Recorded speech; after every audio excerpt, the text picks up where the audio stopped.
ஓம் நம சிவாய. அனைவருக்கும் வணக்கம். வெகு நாட்களுக்கு அப்புறமா இன்றைக்கி தான் நான் வீடியோ போட ஆரம்பிச்சிருக்கேன். இது வரைக்கும் சிவனடியவள் தமிழ்மா சேனலை சப்ஸ்கிரைப் இல்லைன்னா உடனே சப்ஸ்கிரைப் பண்ணுங்கள். கூடவே ஒரு பெல் சிம்பிள் வரும், அதையும் சேர்த்து கிளிக் பண்ணுங்கள். இந்த வீடியோ பிடிச்சிருந்தா லைக் பண்ணுங்கள், ஷேர் பண்ணுங்கள். இன்றைக்கு நம்ம பார்க்க போகிறது 10ஆம் வகுப்பில் திருக்குறளில் பயின்று வந்திருக்கக்கூடிய அணிகள் பற்றி தான் பார்க்க போகிறோம். பகுதி 1ல் வேலோடு நின்றான் இடுவென்றது போலும் கோலோடு நின்றான் இரவு என்ற குறளில் என்ன அணி பயின்று வந்துள்ளது? நம்ம போட்டித் தேர்வுகள்லையும் கேட்பாங்க. ஒரு குறளை கொடுத்துட்டு இதில் என்ன அணி பயின்று வந்துள்ளதுன்னு கேட்பாங்க. இந்த குறளில் பார்த்தோம்னா ஓமை அணி பயின்று வந்துள்ளது. ஓமைன்னு நம்ம எதை சொல்லுவோம்? அதாவது ஓமை அணி நம்ம எதை சொல்லுவோம்னா, ஒரு பொருளை அதனோடு தொடர்புடைய வேறொரு பொருளோடு ஒப்பிட்டு கூறுவதற்கு பேர் தான் ஓமை அணி அப்படின்னு சொல்லுவோம். பொதுவாக எல்லாரும் என்னன்னு சொல்லுவோம்னா, நிலவு போன்ற முகம்னு சொல்லுவோம் இல்லையா? ஆக நிலவு அப்படிங்கிறது உவமையாக காட்டுறது.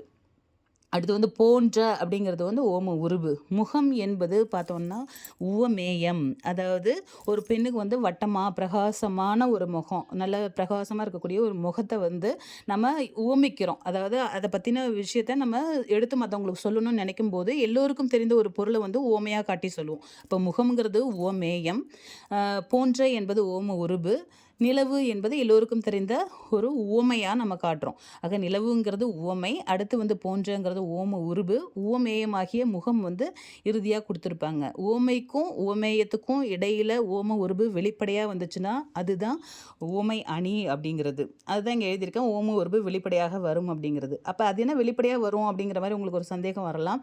எடுத்துக்காட்டு ஓமை அணின்னு ஒன்று இருக்குது. அது என்னென்னா, உவமை இருக்கும் உவமேயம் இருக்கும், ரெண்டுத்துக்கும் இடையில் ஓம உருவு மறைஞ்சு வரும். அப்படி மறைஞ்சு வந்ததுன்னா அது எடுத்துக்காட்டு ஓமை அணி, வெளிப்படையாக வந்துச்சுன்னா ஓமை அணி என்பதை நினைவில் வைத்துக் கொள்ளுங்கள். இப்போ நம்ம குறளில் பார்த்த உடனே இது எது உவமை எது உவமேயம் எது ஓம உருவு எப்படி நம்ம கண்டுபிடிக்கிறது அப்படின்னு பார்த்தீங்கன்னா, வேலோடு நின்றான் எடுவென்றது போலும் கோலோடு நின்றான் இரவு. வேலோடு நின்றான் எடுவென்றது அப்படிங்கிறது உவமை, போலும் என்பது ஓம உருவு, கோலோடு நின்றான் இரவு என்பது தான் ஓமிக்கப்படுற பொருள், அதாவது உவமேயம். இப்போ எங்கே இதை இதில் எதை சொல்ல நினைக்கிறாங்க அப்படின்னு பார்த்தீங்கன்னா, ஒரு செங்கோல் தாங்கிய அரசன் தன்னோட அதிகார பலத்தை காட்டி மக்கள்கிட்ட வரி விதிக்கிற அந்த செயலானதை இரவுன்னு முடிச்சிருக்கிறாரு நம்ம திருவள்ளுவர்.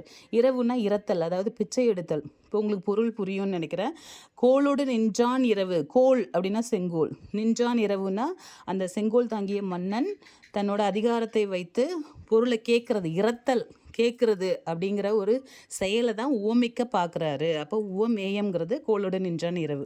சரி, அப்போ உவமை என்ன அப்படின்னு பார்த்தீங்கன்னா, பாலை நிலத்தில் பொருட்களை வழிப்பறி செய்வாங்க இல்லையா? அப்போ வேல் போன்ற கூரான ஆயுதங்களை காட்டி உன்கிட்ட இருக்கிறதெல்லாம் கையில் இருக்கிறதெல்லாம் கொடுங்க பார்ப்போம் அப்படிங்கிற மாதிரி ரொம்ப அதிகாரத்தோடு அவங்க ஒரு அதிகார தொனியில் அடக்குமுறையை வச்சு நம்ம வழிப்பறி செய்வாங்க இல்லையா? அந்த செயலை போன்றது தான் ஒரு மன்னனானவன் தன்னோட செங்கோலை காட்டி அதிகாரத்தை காட்டி மக்கள்கிட்ட இருந்து வரி விதிக்கிற செயல் என்பதை விளக்கக்கூடிய வகையில் இங்கே வந்திருக்கு. நிச்சயமாக இதுக்கான பொருள் உங்களுக்கு புரிஞ்சிருக்கும்னு நினைக்கிறேன். இந்த குறளை பார்த்த உடனே உங்களுக்கு ஓமை அணிங்கிறதும் தெரிய வரும்னு நம்புகிறேன். பிடிச்சிருந்தால் லைக் பண்ணுங்கள், ஷேர் பண்ணுங்கள். நன்றி. திருச்சிற்றம்பலம்.